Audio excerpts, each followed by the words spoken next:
visu bērnību. Es esmu ļoti daudz laika pavadījusi ar māmu. Viņa man ņēma līdzi gan uz darbu, gan visur, kur viņa gāja. Es zinu, ka daudzi bērni nav tādu izbaudījuši. Mums ar brāli lasīja pasakas priekšā, un ne tikai pasakas, pie kam balsīs. Mēs pazīmējam dzīvniekus. Divām klāsām uzsējās tāferes. Mammai arī tāfere, un man arī tāfere. Tas bija skolas laikā.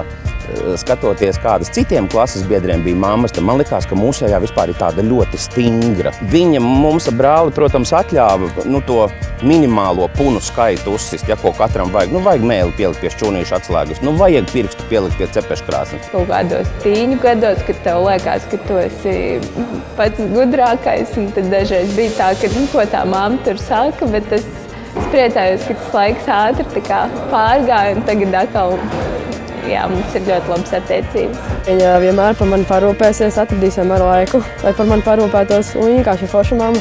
Es ļoti daudz labas mammas esmu redzējis, arī savu draugu mammas un paziņu un darba kolēģi, bet tā manējā bija, kā lai to pasaka, viņa mani izvēlējās. Viņa varēja mani neizvēlēties, un par to es viņai un tēvam Jurim visu mūžu varu būt pateicīgs, jo es nepiedzimu viņu ģimenē, bet viņi mani 5 gadu vecumā sāka saukt par savu bērnu. Es zinu, ka viņai varēs vienmēr uzticēties. Tā noteikti ir ne tikai mamma, bet arī draudzene.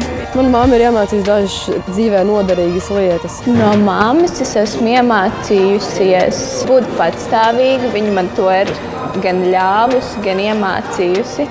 Vēl noteikti par jebkādu lietu, ko tu dari, ko tu esi iesācis, tev viņi ir jānovad līdz beigām. Es domāju, ka zināmā mērā es esmu tāds viņas modelis, jo atnākdama no laukiem, izcīnīja visu, kas viņai ir, mācījās, strādāja paralēli. Mūs godīgi audzināja, rūpējās par savām māsām un brāļiem. Mēs nekad no viņas neesam dzirdējis, tur es nebraukšu, to es nevaru, man tas ir par tālu, man tas ir par grūtu, kur atrast laiku, ka savs vārds ir jātur. Un nevajag uzņemties to, ko tu nevari veikt. Tur ir ļoti priecīga, mēs kaut ko darām, braucam kaut ko, un es viņu ļoti klausu. Ļoti daudz, ko mēs darām kopā. Mēs sākot ar dažādām sportiskākām aktivitātēm, mēs bieži vien, piemēram, vakaros, mēs vienkārši ejam palpot, tā teikt, svaigu gaisu. Mēs daudz esam ceļojuši. Tie arī man ir tādi skaisti brīži, ka mēs aizbraucam tālu uz kādām 2 nedēļām. Un tad mēs to visu dzīvi tā ik pa brīdim atrunājam atpakaļ. Tie mirkļi arī ir tādi baigi foršie. Manējā mamma ir citādi mati, bet viņai bija rozā krāsā. Viņa izklāstīja rozā krāsā. Manējā mamma izlieku puķējās. Viņa pati smuka. Kad viņa nekad nekrāsas, viņa tāpat būs smuka. Es redzu, cik ļoti viņa lepojas ar mani. Tas man arī liek vēl vairāk lepoties ar viņu un novērtēt to, cik viņa ir laba un cik viņa ir forša kā mamma.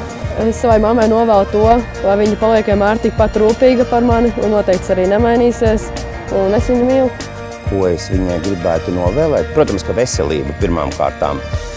Un es laikam tā neesmu mācējis viņai pateikt, cik tieši es viņu mīlu un cik tieši es viņai uzticos un kāpēc, bet kādreiz mēs runāsim arī par to.